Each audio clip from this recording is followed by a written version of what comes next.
রাধে বন্ধুরা, তোমরা কেমন আছো? আশা করি তোমরা সবাই ভালো আছো। যে যেখান থেকে আমার ভিডিওটা দেখছো তাদেরকে জানাই অনেক অনেক ভালোবাসা, বড়দের আশীর্বাদ আর ছোটোদের ভালোবাসা নিয়ে মিষ্টি সকাল থেকে একটা সুন্দর ব্লগ স্টার্ট করলাম।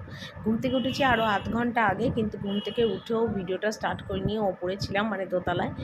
টুকিটাকি অনেক কাজকর্ম ছিল যেগুলো করছিলাম আর কি, মানে পাম্পের জল ভরা, ঘরের জানলা দরজাগুলো খোলা, মানে এইসব টুকিটাকি কাজ কিছু ছিল। কিছুক্ষণ বারান্দায় দাঁড়িয়েছিলাম, আর সকালবেলা উঠেই না কাজ করতে না ইচ্ছা করে না, কিরকম যেন ঘুমের ভাব থাকে। তো প্রতিদিনই একটু টুকিটাকি কিছু করি, একটু বারান্দা দাঁড়িয়ে লোকজন দেখি, বেশ ভালো লাগে। মানে উঠেই যে কাজকর্ম করবো সেটা আর পারি না। তারপর তো কাজের একটা চিন্তা আছে, সকালবেলা উঠে কাজ করতে হবে। তো সকালবেলা চলে এলাম, দেখো পুরো বাসনগুলো মাজতে, যেগুলো রাত্রিবেলা না, মানে রাত্রিবেলায় মানে মানে কি বলবো, রুটি করার আগে আর কি রান্না করা, রাতের রান্না তো আমি আলাদা করি আবার। তো সেগুলো করার আগে সব বাসন আমার মাজা হয়ে যায়, মানে দুপুরবেলা খাবার বাসন থেকে শুরু করে সন্ধেবেলায় দুধ টুধ খায় ছেলে ভাগ্নি, সেই সবের সব বাসন মাজা হয়ে যায়, চায়ের বাসন মাজা হয়ে যায়। তো তারপরে আমার বাসন যেগুলো থাকে আর কি, মানে রাত্রিবেলা খাওয়া দাওয়ার বাসন আর কি, থালা বাটি গ্লাস, সেইগুলোই মাজি। আর কোনো দিন যদি মাজা ঘষা না হয় তখন আবার একটু বেশি বাসন হয়ে যায়, তো তাও দেখতে পাচ্ছ এক ঝুড়ি কিন্তু বাসন হয়েছে। তো গ্যাসটাও মুছছি। তো প্রতিদিন কী হয়, রাত্রিবেলায় না আমি গ্যাস ট্যাসগুলো মুছি। তো যেদিন রাত্রিবেলা আমি গ্যাস আর মোছা হয় না, তো সেদিন কিন্তু সকালবেলা উঠে আমি একটু গ্যাসটা মুছি, কারণ সারা রাত ফাঁকা পড়ে থাকে, কত রকমের পোকা মাকড় হাঁটাহাঁটি করতে পারে। তো তার মধ্যে রান্না করাটা ঠিক না, তো সেই জন্য আমি প্রতিদিনই মুছি। তো রাত্রিবেলাও বললাম, ওই যে মুছতে যদি না পারি সকালবেলা মুছি। তো যেহেতু বাসি জামা কাপড় এখনও ছাড়িনি, তো তার আগে এই নোংরা কাজগুলো একটু করে নিচ্ছি, মানে মোছামুছির কাজগুলো, তারপর গ্যাস টেবিলটা মোছা, এগুলো সব করে নিচ্ছি। তো বাবু যেহেতু ঘুম থেকে উঠেও পড়েছিল, তো সেই জন্য বাবুকে বললাম, বাবু একটুখানি ভিডিওটা ধরে দে। তো বাবু দেখো ওই জন্য ভিডিওটা একটুখানি ধরে দিচ্ছে, কারণ ভিডিওটা যদি ও না ধরে না দেয় তাহলে কিন্তু আমার ভিডিও করতে অনেক অসুবিধা হয়ে যাবে। তো সেই জন্য ভিডিওটা আর কি ও করে দিচ্ছে, আর সকালবেলা ও ঘুম থেকে উঠে পড়েছে। তো এটা আমার একটা অনেক সুবিধা হলো, সত্যি কথা অনেকটাই সুবিধা হলো। তো আর বাবুকে দিয়ে ভিডিওটা করাম। তো সবাই উঠে গেছে, তো যে যার মতন কাজে লেগে পড়েছে, তোমাদের দাদাভাই বাজারেও চলে গেছে। তো আমি আমার মতন বাসি কাজকর্মগুলো একটু সেরে নিলাম। বাসি কাজকর্ম সেরে এইমাত্র নিচে এলাম, আর নিচে এসে চা করলাম, চা করে চা খেলাম, লিকার চা করলাম, দুধ চা করলাম, সবাই মিলে চা খেলাম। তো খাওয়ার পরে কি রান্না বান্না হবে দেখি। আজকে বাজার হাট তোমাদের দাদাভাই কিছু করেনি, হালকা পাতলাই আজকে রান্না হবে। তো কী রান্না হবে তোমাদের একটু পরে আমি দেখিয়ে দিচ্ছি, কারণ এখনও ঠিক হয়নি কী রান্না হবে, কারণ শাশুড়িকে জিজ্ঞেস করি কী রান্না হবে না হবে, তারপরে ঠিক আছে। চলো কী রান্না হবে তোমাদের একবার দেখিয়ে দিই। দেখো এখানে ভাত আর কুমড়ো সিদ্ধ বসিয়েছি, শাশুড়ি বললো কুমড়ো সিদ্ধ খাবে, তার জন্য ভাত কুমড়ো সিদ্ধ বসিয়েছি। আর এখানে দেখো পোস্ত আলু হবে, সেই জন্য পোস্ত আলুর জন্য পোস্ত আলুটাকে নুন হলুদ দিয়ে ভাজছি। তো দুই ভাগে ভেজেছি দেখো, কারণ একবারে ভাজলে না একদম বাজে হয়ে যাবে, গলা গলা হবে, ঝরঝরে ব্যাপারটা আসবে না। আর এখানে দেখো ডাল ভিজিয়ে রেখেছি, মুগের ডাল হবে, পোস্ত আলু হবে, আর এখানে দেখো উচ্ছে ভাজা হবে, আর 4টে পটল ছিল, এই পটলটা ভাজা হবে শাশুড়ির জন্য। ঠিক আছে, এই রান্নাটা হবে। তো আমি একবার করে ধরে নিই, তারপর তোমাদের একবারে আমি দেখিয়ে দেবো, ঠিক আছে।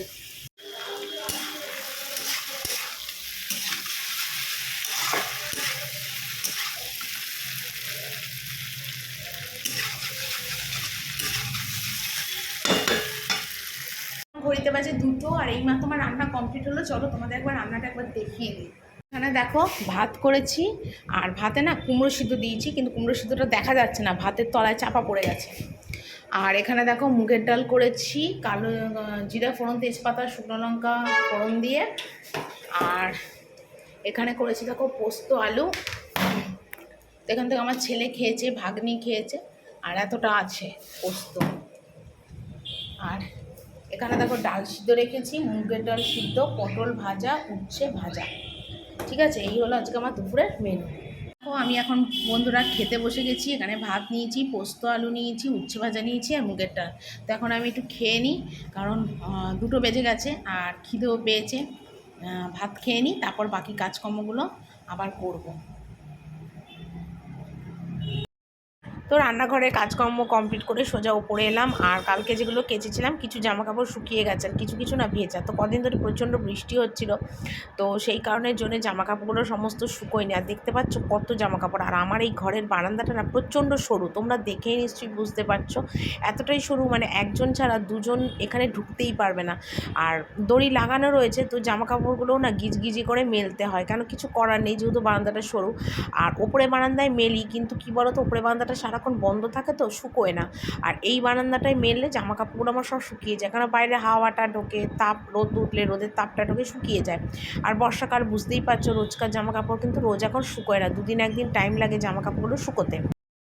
তারপরে দেখো এই ঘরে এলাম, আর এইটা কিন্তু আমাদের বসার ঘর। তো পর্দা টর্দাগুলো তো আগেই লাগিয়েছিলাম। আর এই ঘরটাতে মানে আত্মীয় স্বজনরা এলে মানে এই ঘরে থাকে আর কি, ঘুমায়, খাট পাতা আছে। তাছাড়া তোমাদের দাদাভাইও ছুটির দিনে এই ঘরেতে দোকানে হিসাব নিকাশ নিয়ে বসে। তো এই ঘরটা আমি সপ্তাহে একদিন করে চাদর চেঞ্জ করে দিই, কারণ রোজ অতটা ইউজ হয় না, তো সেই জন্যে মানে দুদিন তিন দিন ছাড়া ছাড়া চাদরটা পাল্টাই না। তো যেহেতু মানে ইউজ একেবারে যে হয় না তা না, মানে হয় তোমাদের দাদাভাই জামা কাপড় এই ঘরে এসেই ছাড়ে টাড়ে, তো ওই জন্য আমি এই ঘরে সপ্তাহে একদিন করে বিছানার চাদরটা চেঞ্জ করে দিই। একটু নোংরা থাকলে তো বাজে লাগে না, একটু পরিষ্কার থাকলে ভালো লাগে। তো সেই জন্যে সমস্ত কাজকর্মের ফাঁকে আমাকে সংসারের এই কাজগুলোও দেখতে হয়, কারণ শুধু রান্না নিয়ে আর খাওয়া নিয়ে থাকলে তো আর হবে না। সংসারে কিন্তু অনেক কাজ থাকে, যেগুলো আমাকে রান্নার ফাঁকে ফাঁকে সেই কাজগুলোকে সারতে হয়। তো যেটুকুনি করি, যেভাবেই করি না কেন, সবটাই কিন্তু তোমাদের কাছে আমি শেয়ার করি। দেখো চলে এলাম আমার ঘরে, আর এসে এখন বালিশের ওষা টোষাগুলো সমস্ত খুলে দিচ্ছি, কারণ প্রচণ্ড নোংরা হয়েছে। মানে এমনিতে আমি 4-5 দিন অন্তর অন্তর বালিশের ওষাগুলো খুলি, আর বিছনার চাদর দুদিন একদিন ছাড়া ছাড়া খুলি, কোনো ঠিক নেই, মানে অবস্থা বুঝে ব্যবস্থা। আর এই বালিশটা কিন্তু আমার নতুন, আর এটা আমি ইউজ করি। আর বালিশের ওষাটাও আমার খুলে দিচ্ছি, এটা একদম নতুন বালিশ আর নতুন বালিশের ওষা। আর মানে খুব শখ করি বালিশটা আমি কিনেছি। আরেকটা কী কথা বলো তো, মানে আমি না কোল বালিশ ছাড়া না ঘুমোতেই পাই না, আমার রাত্রিবেলা মানে আমার পাশে একটা বালিশ লাগবে। তো সেই জন্য না এই বালিশটা একটু তাড়াতাড়ি আর কি কিনে ফেলেছিলাম। আগের যে বালিশটা ছিল সেটা তো ছিঁড়ে গেছে, আর ওটা ইউজার করার মতন কিচ্ছু নেই, তার জন্য এই বালিশটা আবার কিনলাম। মানে এটা কিন্তু শিমুল তুলোর কিনিনি, কার্পাস তুলোরই কিনেছিলাম। কারণ শিমুল তুলোর বালিশ কিনলে না বলে আরও নরম হয়ে যাবে, আর কার্পাস তুলোর কিনলে কিন্তু এতটা ময়লা মানে মানে শক্ত ব্যাপারটা থাকবে আর কি। আর মাথার বালিশ নরম হলে তবু চলে, কিন্তু কোল বালিশ নরম হয়ে গেলে না একদম ল্যাড়া হয়ে যাবে। তো সেই জন্যে না আমি কোল বালিশটা কার্পাস তুলোর কিনেছিলাম, মানে 350 টাকা নিয়েছিল কিনতে। তো সেগুলো কিনেছি, তো তোমাদের সেটা একটু বললাম। আর এখানে দেখো বালিশ বিছনার চাদর সমস্ত তুললাম। তো এবার ধোয়া চাদর পাতবো, আর বাবু যেহেতু ঘরে ছিল তাই বাবুকে বললাম বাবু একটুখানি ভিডিওটা করে দে। তো বাবু দেখো ভিডিওটা এখন করে দিচ্ছে। আর বাবু করে দিলে আমার একটু সুবিধা হয়, যেহেতু আমার ফোনে স্ট্যান্ড নেই। আর ফোনে স্ট্যান্ড থাকলে এখানে ওখানে ভিডিও মানে ফোন দাঁড় করিয়ে কিন্তু ভিডিওটা করা যায়, কিন্তু যেহেতু মানে ফোনটা মানে দাঁড় করানোর জায়গা নেই, তো সেই জন্যে কিন্তু অনেকটা আমার অসুবিধা হয়। কী আর করবো বলো। তো যাকে এখন এখানে বিছনায় চাদর তুলছি, এখনও চান টান কিছু হয়নি, টুকিটাকি জামা কাপড় কাচার আছে সেগুলোও কাচিনি। তো দেখি কখন কী করি। তো ঘড়িতে প্রায় এখন 3টের মতন বাজতে যায়, কিন্তু কী বলতো আমার আবার কী বলতো, চানের আগে সমস্ত কাজকর্ম কমপ্লিট করে নিলে আমার একটু সুবিধা হয়। ওই আবার চান করে এসে পরে আবার পড়া আমার না আর ইচ্ছা করে না। আর খেয়ে দিয়ে তো দেখতেই পাচ্ছ রেস্ট বলে কিছু নেই, একটার পর একটা কাজ করছি। আর আমি প্রতিদিনই কিন্তু মানে খেয়ে দিয়ে পরে স্নানে যাই, কারণ আমার একটু মানে শরীরের সমস্যা আছে। শরীরের সমস্যা বলতে কি, বেলা করে খেতে পারি না। আগে অনেক বেলা করে খেতাম, এখন আর সেই বেলা করে খাওয়াটা আমার হয় না।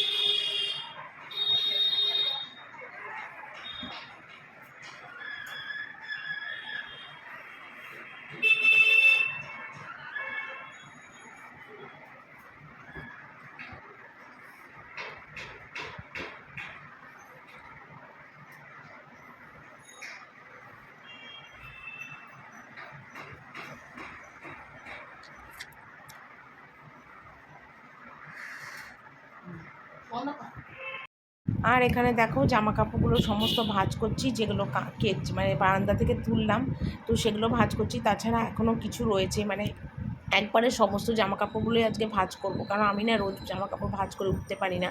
আর যেদিন ধোয়া চাদর পাতি সেদিনই বিছনার মধ্যে জামাকাপড়গুলো ফেলে সমস্ত জামাকাপড়গুলো ভাঁজ করি, ওটাই আমার সুবিধা হয়।